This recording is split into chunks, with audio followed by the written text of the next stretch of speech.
Yon. Maya pa Aldo, Maya pa Yabak, Maya pa Bengi. Good morning, good afternoon, good evening kung saan man po kayo ngayon na pinapanood to video natin. Yan, yung mga nanood nga po pala sa huling video natin, kahit na mangilan-gilan lang kayo, maraming salamat po sa panonood. Yan, tuloy natin ang pagdo-document natin ng buhay natin dito sa UK. Yan, ang buhay abroad, buhay ng tatrabaho sa ospital. Yan, mahirap po dito kung di kayo sanay, kaya kami, sanay na kami, ilang taon na kami rito. Sa mga hindi nga po pala nakakaalam, dito kami sa Reading nakatira, dito sa England. Taga Tarlac po kami pareho ni Joe, sa mga bago sa channel natin na hindi nakakakilala sa atin. Yan, we live with our two boys, si Seb at si Joakim. Yan, everyday, yung buhay namin dito, routine. Meron kaming weekly routine. Pag may pasok, yung schedule namin na sort na namin ng maayos, kaya hindi na kami namumroblema. Sanay na kami sa ginagawa namin dito. Unlike nung maliliit pa yung mga bata, talagang medyo nag-struggle kami sa schedule. Siguro ganun din yung mga bagong dating dito na mga Pilipino, mga nurses. Marami sa hospital, may mga batang maliliit pa. So, kung medyo nahihirapan po kayo ngayon, darating din yung time na magiging madali na sa inyo. You'll get used to the situation, kanga nila. So ngayon, naghihiwa pala ako ng patatas. Yan, gagawa ko ng mashed potato. Yan, medyo madami. Kasi gagawa magluluto si Joe ng cottage pie, which is na prepare na niya kagabi. Ako naman, gagawin ko lang yung mashed potato para mamayang pag-uwi niya, tatapusin niya yung putahe niya, which is cottage pie nga. Shepherd's pie is lambe. So ito at beef. Ayan, okay na to. Mga 11 potatoes yung binalatan. Babalik natin to sa fridge. Makita ko lang yung na-prepare na ni Joe. Ayan na. Ayan o. Ayan. Ano to? Lalagyan lang na mashed potato sa taas to. Pero siya na yung patatapusin ko nito dahil siya naman na nagluluto nito. Humingi lang ng favor sa akin na balatan ko daw itong mga patatas at pakuluan ko na. So nakita ko kanina, tinignan ko sa YouTube, mas maganda daw, wag boiling water yung pag-start mo ng pagluto ng mashed potato. Maganda daw cold water, from cold water tapos kukulo, mas maganda daw. Yan. Bahay-bahin lang natin ng medyo maliliit na piraso. Yan. Nga pala galing ako ng off-sick pala. Yung nakaraang video natin, medyo pa yung boses ko, medyo husky pa. Kasi nga, galing kayong sakit na naman, nagkatrangkaso. Sumobra sa pag-exercise, which is dapat may rest day ako. Nanggigigil ako sa pag-exercise. After ng running, kinabukasan, nag-gym. So yun, kinagabihan, hindi ako makatulog. The next day, tumakbo na naman ako, which is mali talaga. Sa edad kong ito pala, dapat talaga, may interval talaga. Kala ko bata pa ako. Like nung naglalaro pa tayo, hindi na pala. Aging is real. It's creeping up quickly. Yan. So ang napansin ko talaga, number one na kailangan nating pangalagahan is yung tulog natin. Dapat talaga kumpleto yung tulog. Dahil kung hindi, mas madali tayong humina ang resistensya sa puyat. Kahit na kumakain ka pa ng masarap, pagkakulang ka sa tulog, talong-talo ka talaga. Lalo na po dito sa abroad, bawal magkasakit. Although, meron naman tayong sick pay, ikaw pa rin ang talo. Kasi, sinong tutulong sa asawa mo kung ikaw may sakit ka, di ba? Yung trabaho, siyempre, hindi naman pwedeng lagi kang off-sick. May limit din naman yung pag-off-sick. So, kailangan talaga take care of our body talaga. Medyo sinisipon pa tayong konti, pero okay lang. Medyo maganda na yung pakiramdam ko. Marami-rami. Sabi kasi ng boss ko, mga 10 daw. So, boboil natin to. Nahiwa na ba lahat? Meron pa. Yun. Hindi na muna ako magsasaing ngayon kahit na meron pa kaming tirang ulam from kahapon. Yun, yung minarinate ni John, mang inasa. Parang maliit yung lalagyan ko, puno siya. Yan. Mag-overflow siguro to. Anyway, tanggalin natin to. Yan. Papasok tayo after this. Hindi pa, mga 10. Papasok tayo ng 12:30. So, maaga pa, 10:30 pa lang. Meron pa tayong mga tinutupi sa taas. Yun. So, pakukuluan ko lang to. Alright. Ayan, matagal pa yan. Siguro, pag kumulo na mga 20 minutes. Alexa, set timer to 20 minutes. Ayan, para meron tayong guide. Starting now. Yun. So, ayan pala yung pinaalmusal natin kanina sa kanila. Chipolata. In-airfry ko lang siya. Tapos, ito yung tira kagabi na ulam natin. Mang inasal. Quarter of a leg. Yan, di ba? Tapos si Joe naman, nagano siya. Yung mga tira-tirang pinapay kagabi, ginawa niyang pudding. Wala pang custard sauce. So, lalagyan niya daw mamaya. Maghihintay lang tayo ng hanggang mag 12:30. Dito na ako magla-lunch, tapos diretso na sa trabaho. Ayan na. Namash ko na siya. Yan. Ganyan-ganyan lang yan. Yung masher natin, lang to. Plastic. So, nakatabi siya. Tapos, lalagyan niya natin ng butter tsaka gatas. Kuha tayong kutsara.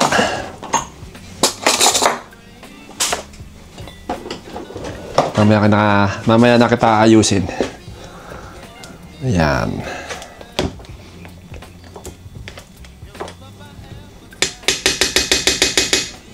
Yun, no? Mahirap hawakan yung camera, tapos kukuha ka ng butter dito. Yan muna. Tapos lagyan natin ng milk.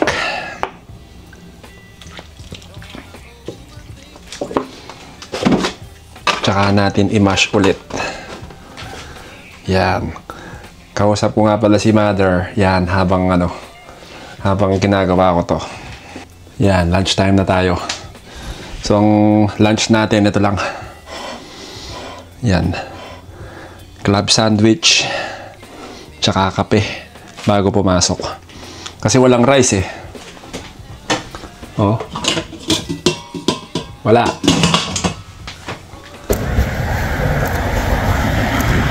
Ayan, papasok na tayo.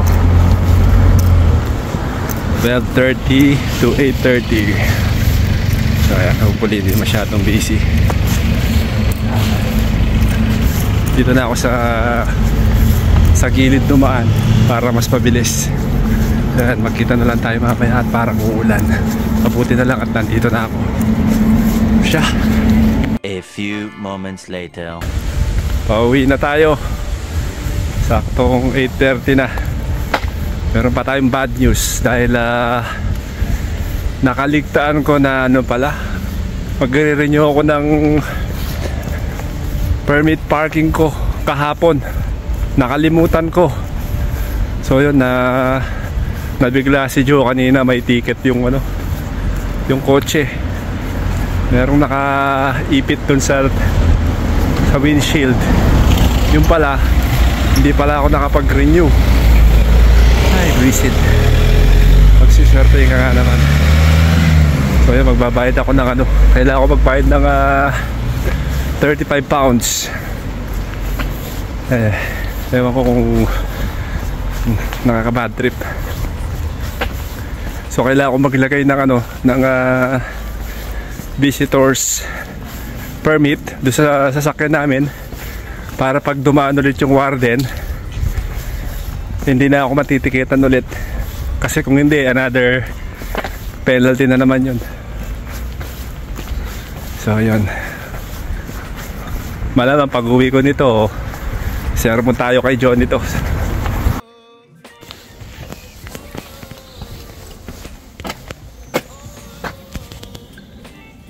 Meron na pala. Yan, naglagay na ng ticket si Joe para iwas sa penalty. So yan, dito na ako sa bahay. Chichibugin ko na tong niluto ni Joe kanina. Di ba tayo kanina, nag-mash tayo kanina. Yan. Yun, no?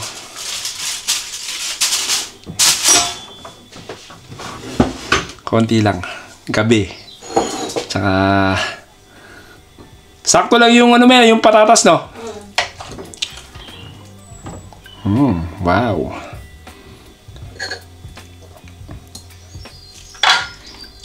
Konti daw. Kunwari pa to. Ayan. Pwede na yan. Konti pa.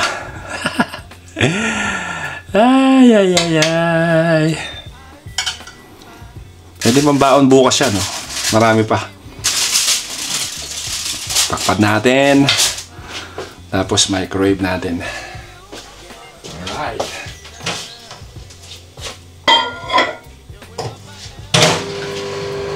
Tayo lang kakain.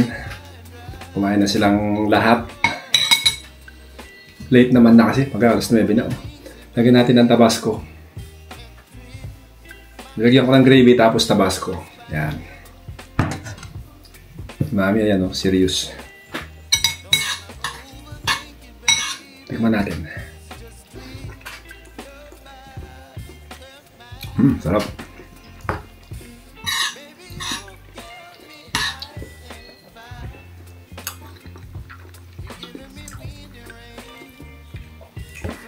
Yaman na?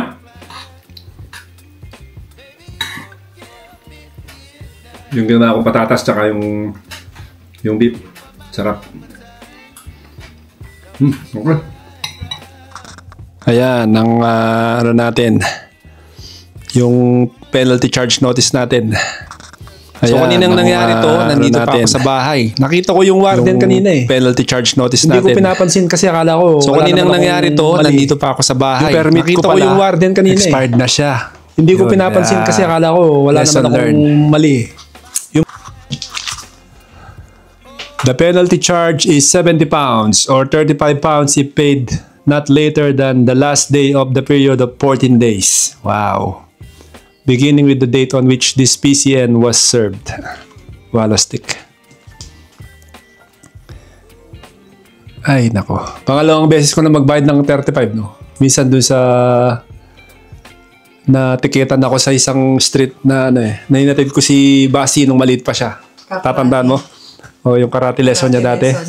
Tapos ito yung pangalawa. Sayang din ng 35 pounds ha. Ilang oras mo ring tatrabahuin to. So yung mga ganyan na parang visit. Little things na pwede dapat ilalagay sa reminder. Kasi ano, meron akong reminder a month ago sa email. Ngayon, kahapon nag-renew din ako ng ng insurance ko. Hindi ko naman iniisip na yung permit ko pala expired na rin kahapon. Meron kang auto-renew ka mo kasi. Kasi ang alam ko nga auto-renewal. Yun pala yung auto-renewal, yung ano lang, yung road tax lang. Hindi pala yung yung permit parking. At saka kasi ngayon, mahirap na yung matatandaan mo kasi digital na siya. Oo, kasi digital na ngayon eh. Nasa windshield, nakadikit doon yung round plate na nakalagay na from so and so year and month and date. Eh ngayon wala na. Ano na yung mga warden ngayon, meron na lang silang scanner. Kung yung sasakyan mo nagbayad ka ng okay pa, updated pa yung niya, yung bayad mo o hindi na.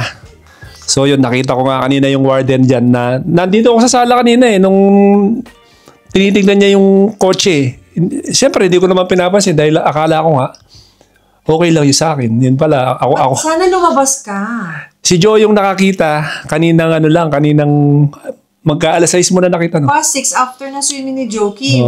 Wala pa naman nakapark dun sa harapan ng sasakyan. So sabi ko, parang tiningnan ko lang. Tapos, lumampas na ako.